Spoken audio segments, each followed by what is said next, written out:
Three things actually. One is the front screen that you see, one is the backend database that you have, and one is the logic which is connecting these two things, right? The front end and the backend data model. So that is called an MVC structure. Okay. A lot of systems do have that. Salesforce also has that. So there is a view, the page that we see, there is the view. In the backend there is the database, which is the model, the data model thing, and the controller is the controlling logics. Okay, the set of instructions which control everything. When you click on a button, what will happen? When you click on a record, what will happen? If you delete a record, what will happen? Right. So while you're clicking on a button which is on view, if I click on this, it will open up certain thing, right? So that is the controller part of it. So that has the logic. Okay. So Salesforce has that. So what we are designing right now, we're talking about the view part. We are designing the view, right? But we also need to get some components from the data model here on this page. Let's say for a particular record, I want to display some data and all those things. That is where our Visualforce tags will be used, right? Till the time you are working with simple text and all those things and you want to format those, it is pretty simple using HTML tags. Fine.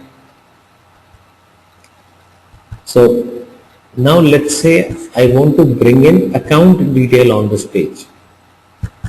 Instead of this generic terminologies, congratulations, hey, how are you, and all those things, I want to display name of an account here. I want to create this page, and on this page I want to display the name of an account. Okay. So for displaying any data here on this Visualforce page, the syntax is object name dot field name.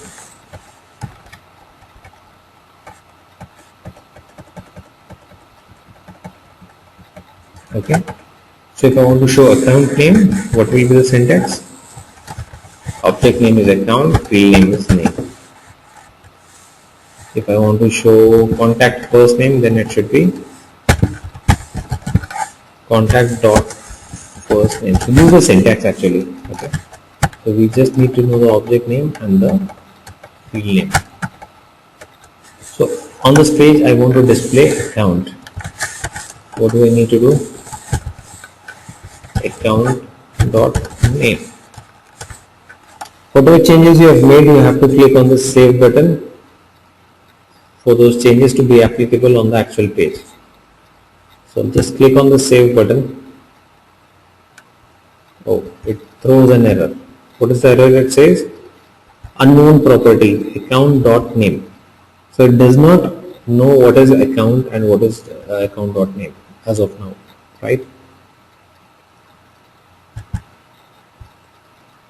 So the reason is we do not have a controller here. I am designing the front end. I am working on the front end page. Okay, let's go back to the MVC concept. I am designing things on the front end or on the view part of it. Okay, account is a component of what? It is present in the model, in the backend data model. All right. If I suddenly say account, it cannot connect with that data model. It does not know that I have to go back and fetch account from data model. I have not mentioned anything there, right? I just created a front end and I've not connected it to the back end, and I simply say account.name. Now it does not identify or it does not recognize anything called account or anything called account.name. Okay. So for that, what we need now, we need the controller. So controller, in other words is a connector which connects the front end with the back end. Okay. So now the next thing that we need here is a controller. Got that? So in Visualforce we have 4 types of controllers.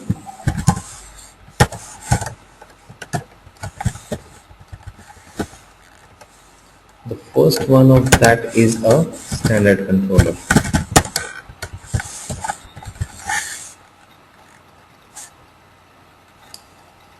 So what is the standard controller? Let's see that. So there are four types of controllers. Let me just name all of them.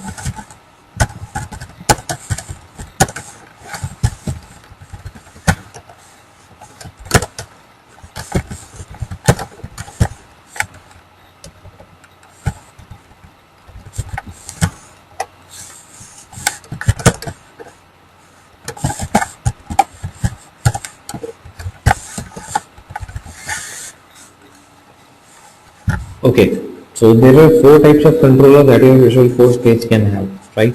All the four types of controller have different functions. So, but as I said, controller is basically a connector which establishes a connection between the page and the data model in the backend. Okay, and it holds a few logics.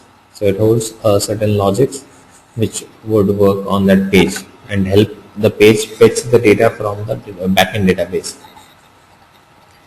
So first type of controller, the simplest of all the controllers is standard controller. Okay, it's called standard controller, the most simple type of controller.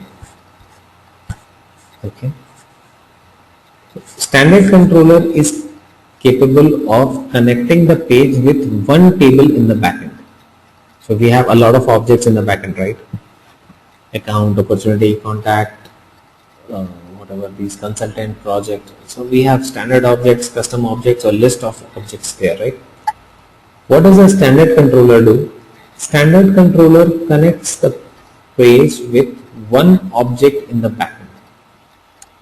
Okay. And where do we define a standard controller? We define it on the apex page tag.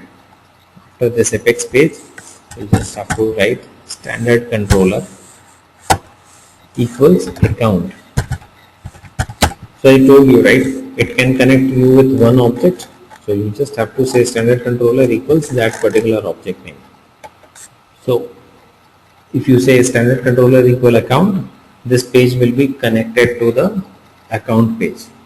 So this page will be tied to the account object in the backend. Okay.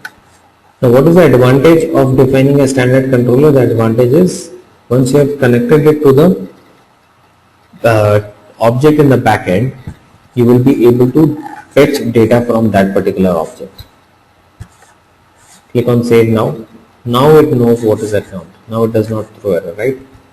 Because I have defined account as the standard controller. But if I define contact as the standard controller, again it shows unknown property. Why unknown property? Because under contact again it cannot find account, right? So you'll have to connect it to the right object. If you want to display data from account, your standard controller should be account. If you want to connect it with opportunity, your standard controller should be opportunity. So now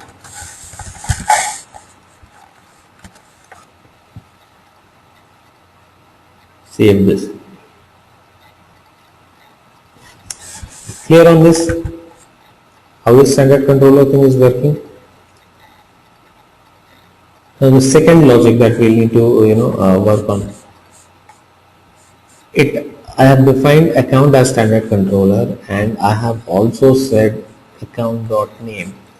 Does it throw or does it return any value here? No. Right? The reason why it does not return the value, because account as an object, it is connected to the account object, that's fine. But in that object there can be multiple records, right?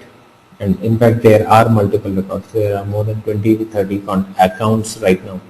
Okay. Out of those 20-30 accounts or whatever accounts we have there, which one to be displayed here is not clear. Right? So whatever 20, 30 or 100 accounts we have, which account's name you want to display here, that is not clear. We have done a connection with the object, that's correct. We have said that show me the account.name, that is the second thing. But now my page is a little confused. We have not given it enough instructions for it to understand which account name we want it to display, right? So for that what we have to do, The account name that we want to display, for that particular account record, we have to provide the ID in the URL. Okay. It will display the name. The page does not have any problem. This is a generic page. It will display the name of the record for which I supply the ID in the URL. Okay. How do we supply the ID in the URL? First of all, take the ID from any of the account record.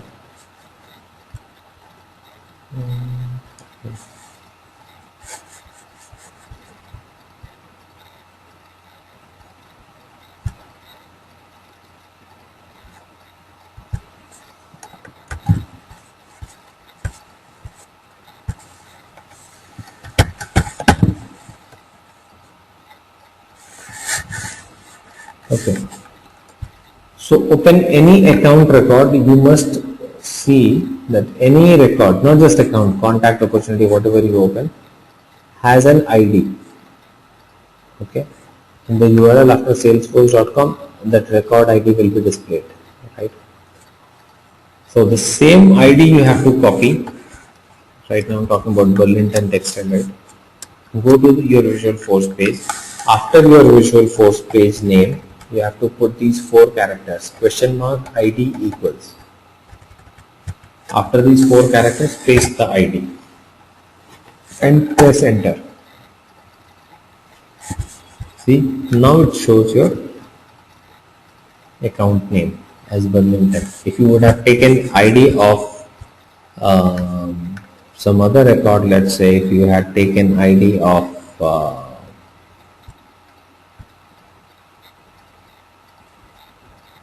Edge Communication,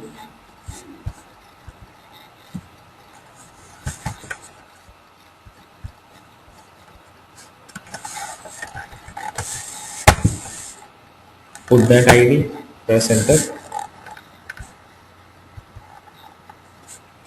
You see the result on the page differs, right? So this page that we are creating is more of a dynamic kind of a page.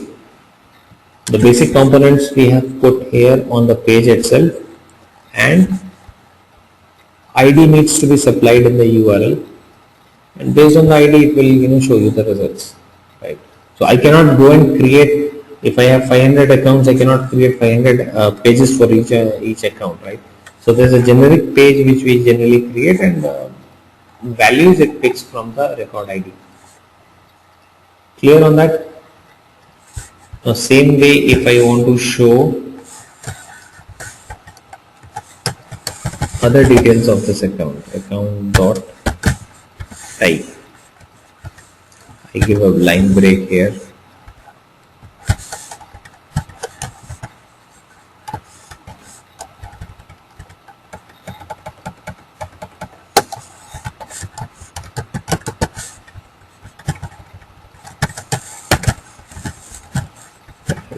Industry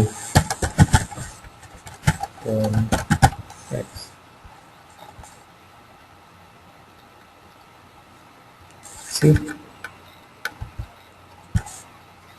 all the details, whichever field you want you can put here, just that you need to know the name of the object and name of the field. Account.name, account.type. So this way we can display more details, right? So we can control how my page should look using these Visualforce coding. Is this clear with everyone so far?